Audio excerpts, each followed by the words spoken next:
السلام عليكم ورحمة الله وبركاته، ومعكم النشرة الإخبارية لحزب التحالف الوطني المصري. النائب محمد خالد القاضي رئيس حزب التحالف الوطني: الإدارة هي فن الحصول على أقصى نتائج بأقل جهد. القائد الناجح هو من يوازن بين ثقافة القيادة ومبادئها مع المزاج العام لاتباعه. لا تنتظر أن توهب لك القيادة، بل تدرب وتعلم كيف تتحمل المسؤولية. القيادة هي فعل الأشياء الصحيحة، الإدارة هي فعل الأشياء بشكل صحيح. تظهر لنا القراءة الممتعة للتاريخ أنه لم يستطيع رجل أن ينجح في القيادة دون أن يقنع أتباعه بأنه قد وضعهم في المقام الأول وقبل كل شيء. التجديد هو ما يميز القائد عمن يتبعه.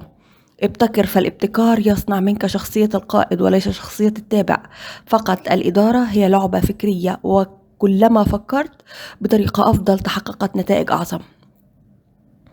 لذا فكر جيدا وانتقي من يفكر واعمل مع من يفكر. الإداري الناجح هو الذي يستطيع تنظيم الأمور على نحو لا يعود العمل إلى وجوده. تكون المنظومة الإدارية سليمة عندما يعلم كل شخص فيها ما له وما عليه، وما هو المطلوب منه، وما هو السلم الإداري.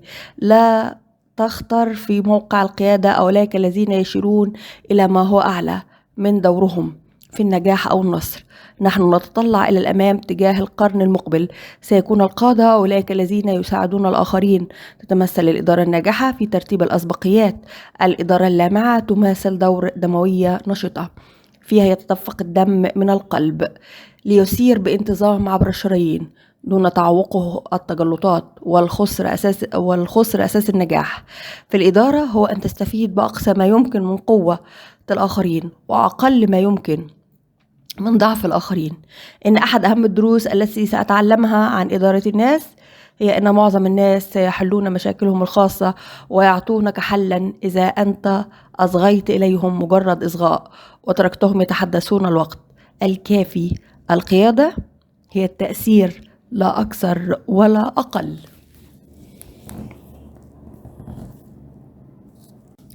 إعلان هام من المؤسسة الوطنية لمكافحة الإرهاب والتطرف ATE: اجتماع الخبراء حول مكافحة الفساد في أوقات الطوارئ والاستجابة اللازمة والتعافي منها.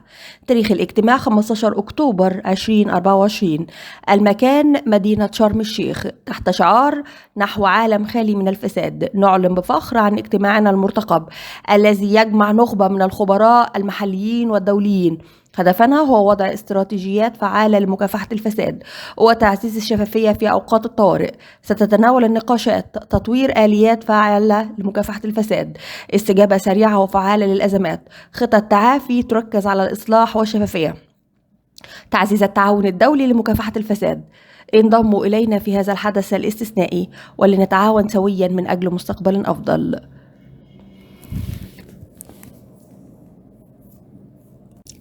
بيان رسمي من المكتب السياسي لحزب مصر الفتاة الجديد. يعلن المكتب السياسي لحزب مصر الفتاة الجديد بفخر واعتزاز انضمامه رسميا لقائمة نداء شباب مصر عن ابن الوطن. يأتي هذا القرار كخطوة استراتيجية تهدف إلى تعزيز التعاون بين الأحزاب السياسية ودعم الجهود الرامية لتحقيق التنمية المستدامة والمشاركة الفعالة للشباب في الحياة السياسية. إن انضمامنا لقائمة نداء شباب مصر يعكس التزامنا العميق بقضايا الوطن وتطلعات الشباب المصري، ويعبر عن رغبتنا في توحيد الجهود من أجل بناء مستقبل أفضل لمصر. كما نؤكد على أهمية الحوار والتعاون بين جميع الأطراف السياسية لتحقيق أهداف مشتركة تلبي احتياجات المجتمع. ندعو جميع الشباب المصري للمشاركة الفعالة في هذه المبادرة، ونسعى معا لتعزيز الثقافة السياسية والمساهمة في تشكيل مستقبل بلادنا. حزب شباب بيحب مصر يعلن انضمامه رسميا إلى قائمة نداء شباب مصر هنبني الوطن، في إطار تعزيز العمل الوطني المشترك ودعم المبادرات الهادفة إلى تحقيق التنمية الشاملة وتمكين الشباب. اجتمع اليوم المكتب السياسي لحزب شباب بيحب مصر برئاسة السيد الدكتور محمد سليمان، وتم خلال الاجتماع مناقشة العديد من القضايا الوطنية والتحديات التي تواجه المجتمع المصري. وبناء على ما تم التوصل إليه من توافق حول أهمية توحيد الجهود الوطنية، يعلن حزب شباب بيحب مصر بشكل رسمي انضمامه إلى قائمة نداء شباب مصر هنبني الوطن برئاسة النائب محمد خالد القاضي، أن هذا القرار يأتي في سياق الإيمان الراسخ بضرورة تعزيز التعاون بين الأحزاب والقوى السياسية والشبابية من أجل بناء مصر قوية قادرة على تحقيق تطلعات شعبها. يؤكد الحزب أن انضمامه لهذه القائمة هي خطوة في سبيل تحقيق مستقبل مشرق لشباب مصر وخلق فرصة حقيقية لهم للمشاركة الفعالة في رسم السياسات التي تخدم الوطن والمواطن. كما يعكس هذا الانضمام التزام الحزب بالعمل الجاد والمتواصل من أجل دعم الاستقرار السياسي والاجتماعي والاقتصادي. وفي الختام يوجه حزب شباب بيحب مصر رسالة إلى كافة الأطياف السياسية والشعبية، داعيا إلى المزيد من التعاون والوحدة في سبيل رفعة مصر وتقدمها، والله ولي التوفيق. المكتب السياسي لحزب شباب بيحب مصر، صدر بتاريخ 8 أكتوبر 2024. رئيس الوطنية لمكافحة الفساد يدعو الشباب لكشف المخالفات.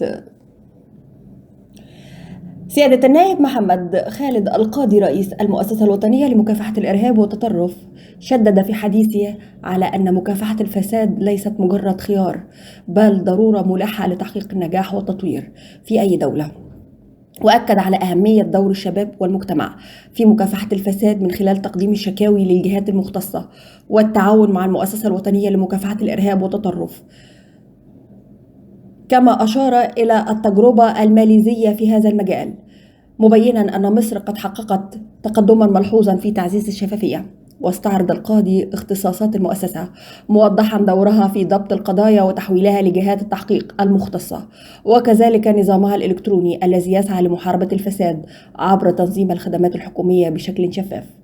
وفي نهاية اللقاء تم تكريم النائب محمد خالد القاضي بإهدائه درع الجامعة تقديرا لجهوده.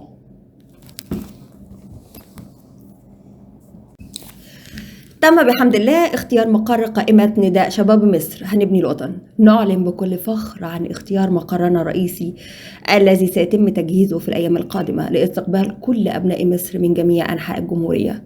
هذا المقر سيكون نقطة الانطلاق نحو تواصل أقوى معكم، وسيكون جزءا من شبكة مقرات سيتم افتتاحها في كل محافظة قريبا، لنبني معا جسورا من التعاون والشراكة من أجل مستقبل أفضل.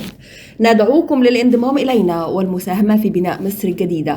كل صوت وكل فكرة هو خطوة نحو تحقيق الحلم الوطني. استعدوا معنا، هنبني الوطن. التجهيزات جارية، ترقبوا المزيد من التفاصيل قريبا. العنوان مبنى 82 شارع رقم 20 متفرع من رقم 20 محافظة القاهرة. هنبني الوطن، طموح الشباب، بناء المستقبل.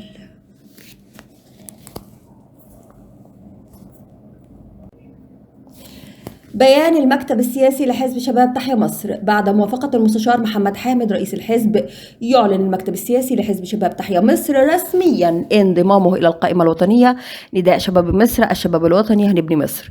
إن هذا الانضمام يمثل خطوة هامة نحو تغيير المفهوم العام عن السياسة العامة إلى سياسة خدمية تنموية من خلال الاستفادة من خبرات الشباب والمرأة في جميع المجالات. كما يسعى الحزب لنشر الثقافة العامة للسياسة والعمل الخدمي والتنمية في إطار علمي يصب في المصلحة العامة للدولة ويدعم بناء جمهورية جديدة. وعبر شباب واعي ومثقف يساهم في بناء الوطن بأيديهم تحت قيادة حكيمة وواعية. نؤكد أن التحالف مع قائمات نداء شباب مصر الشباب الوطني هنبني مصر سيكون دفعة قوية لتعزيز الروابط السياسية والخدمية والتنموية بين مختلف أطياف السياسة في مصر، كما يساهم في تعزيز التعاون المشترك البناء بيننا جميعا في إطار من الإخوة والمحبة والترابط مما يصب في مصلحة الوطن والمواطنين. حفظ الله مصر قائدها وشعبها وجيشها والشرطة، وحفظها من كل شر وسوء، وعاشت مصر حرة أبية عزيزة قوية.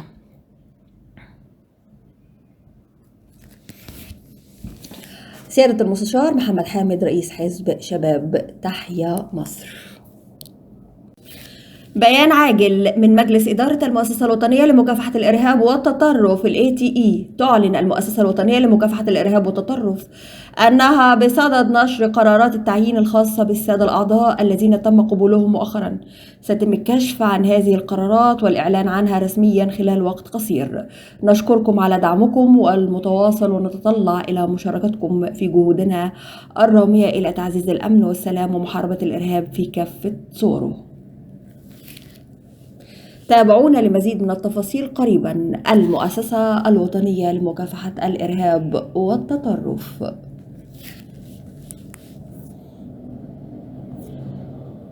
وإلى هنا تنتهي نشرتنا الإخبارية، والسلام عليكم ورحمة الله وبركاته.